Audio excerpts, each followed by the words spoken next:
Everyone's heard the idea that musicians are right-side-brained. You know, creative and emotional and artistic, because that's what the right side of the brain is good for. But if you're more into rhythm or structure or technique, then you're more left-brained.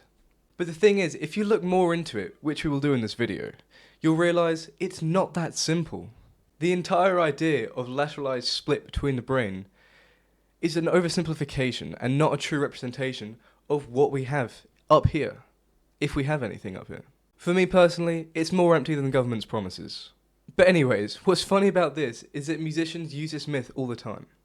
Not just in excuses for why they can't play so well, but just genuinely explaining what they are. I've heard people say, oh, I'm not a technical player because I'm a right-sided brain player, or, oh no, I'm not a feel player because I'm all technical because I'm left-side brained. But that's not quite how it works. And in fact, just kind of sounds like excuses for not practicing creativity or not practicing technique. Because we can all be creative and technical. It just depends on what we want to play.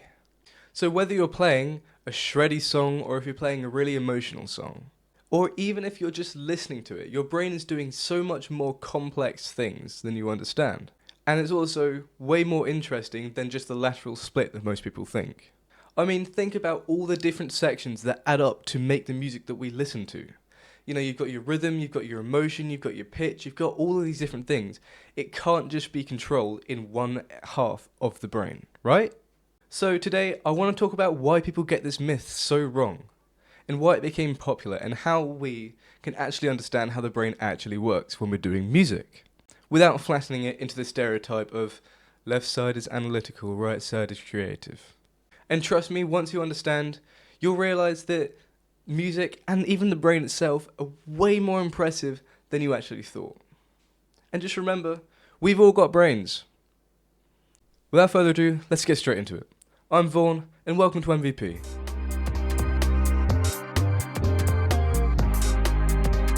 Okay, so let's start with the left hemisphere. Let's start with the left hemisphere, the one that usually gets labelled as the logical, technical side of the brain. And while that's not the full picture, that is somewhat the truth. It's just buried really deeply within there.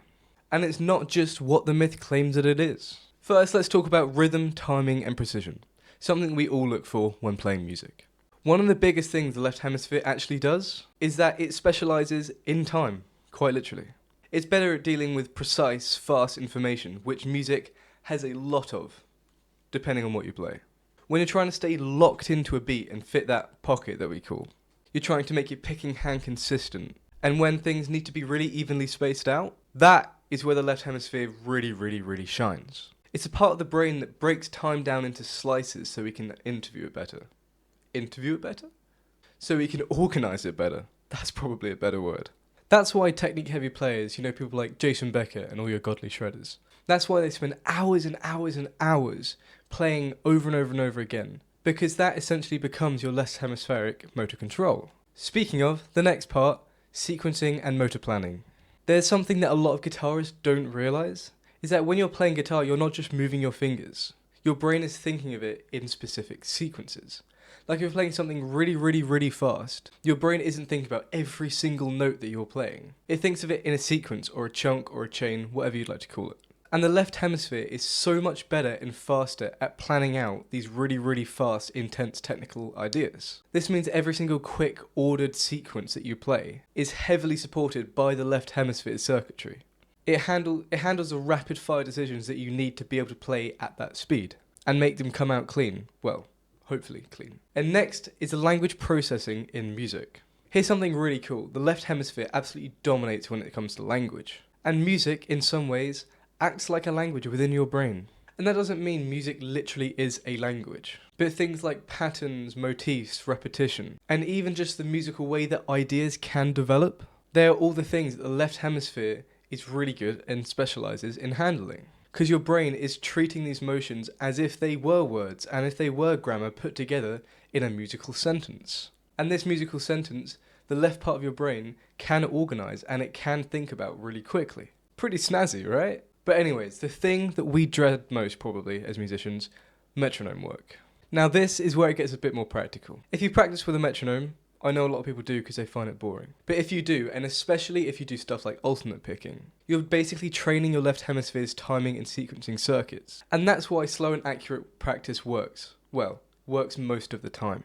You're giving your left hemisphere crystal clear information on what you actually want to do, which means it can repeat it in the way that you want. And every time you increase the tempo and keep the accuracy still at a really high level, you're strengthening those circuits through myelination. Something we looked at heavily in the muscle memory video up there. Every time you increase the tempo and keep the accuracy at a really high level while you're playing something, you're strengthening those left hemispherical circuits through repetition and myelination, the process of insulating neurons to make faster travel time. Speaking of technical playing, we also got to talk about microcontrol. Another thing that the left hemisphere handles really well is motor control. On the guitar, that means all the tiny adjustments you make to make yourself sound good and clean, or even terrible and bad. You know, these are things like the angle of your pick, the pressure of your fretting fingers, even the cleanness of your hammer-ons and puller-offs. Puller-offs? I barely know her.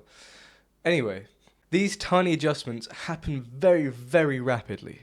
And the left hemisphere is the one that governs these extremely quick, fast controls. If your playing feels way tighter afterwards, that's because your left hemisphere has really ingrained it into its brain. Into its brain? But it is the brain. Brainception. Whoa. Anyways, I digress. But the thing is, it doesn't work alone. Believe it or not, you've got another half of your brain. Even though the left hemisphere heavily controls how your hands move and what they do, that's not all of music. Music is more than just the mechanical side. So while the left hemisphere is taking care of the technical groundwork, something else is helping you shape the actual music expression. So, what does the right hemisphere do in music? This is the interesting part, because the right side is what makes music feel like music. One of the biggest strengths of the right side of the brain is the pitch perception. Not just hearing a note that's higher or lower, but understanding the shape of the melody. When you listen to a phrase, the right side of your brain is paying really, really close attention to the contour, the way the melody flows up and down. It's not counting the beats, it's feeling the shape of the sound. And the tone? The right hemisphere is really great at also percepting the timbre.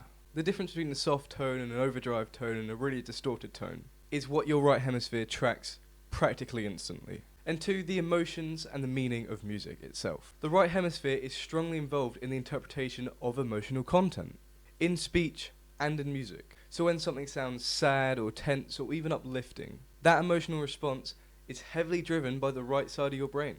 And yes, I pointed to the right side of my brain this time. You're not just thinking about scales or intervals in the moment. You're reacting to what you're playing emotionally, and that's just the right hemisphere doing its thing.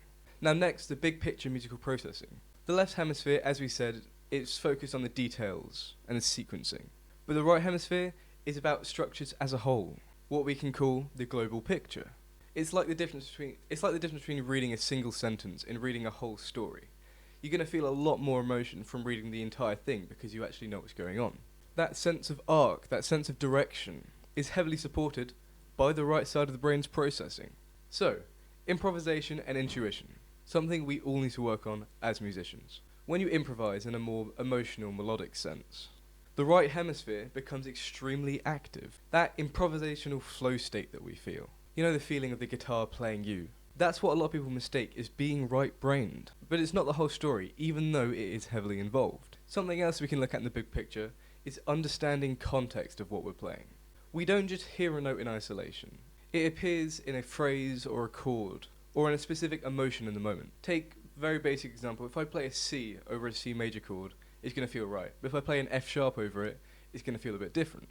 That's because even though they're just single notes, a C or an F, you're playing it over the context of C, so it will feel much different.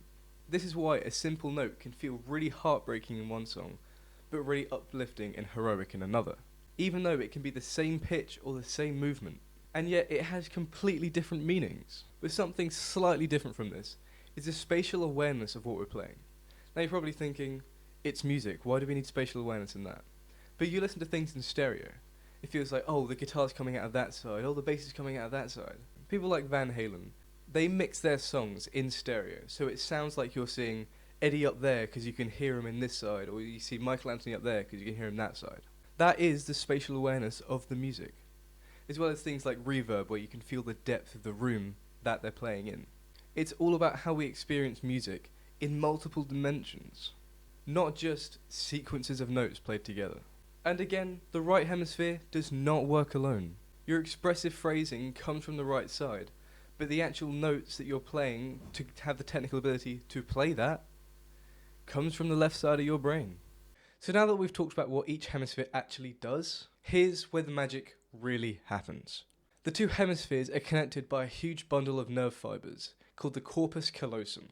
You can think of it as like a high-speed data cable, or a fiber optic cable, that lets both sides of your brain communicate instantaneously.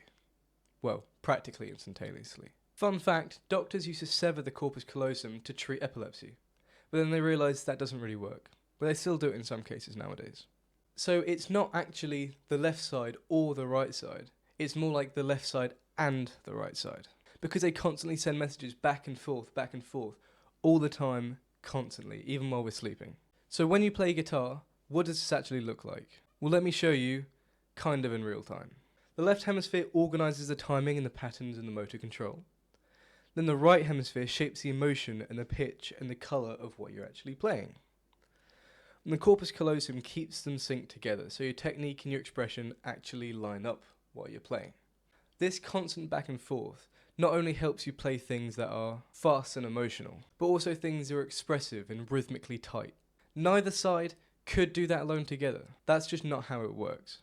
But it only occurs because they can talk to each other. So they can create what we consider music, or what some people consider noise.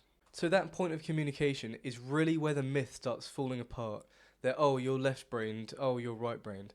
Because the truth is, you're both brained. God, this sounds like I wrote the script when I was high. I promise I wasn't. Because the brain doesn't choose sides, it just collaborates. But anyways, that's enough talking from me. So remember to always bark up the wrong tree, and I'll see you in the next video. And these take forever to do, so make sure you hit like and subscribe. I'll see you in the next one. Bye bye.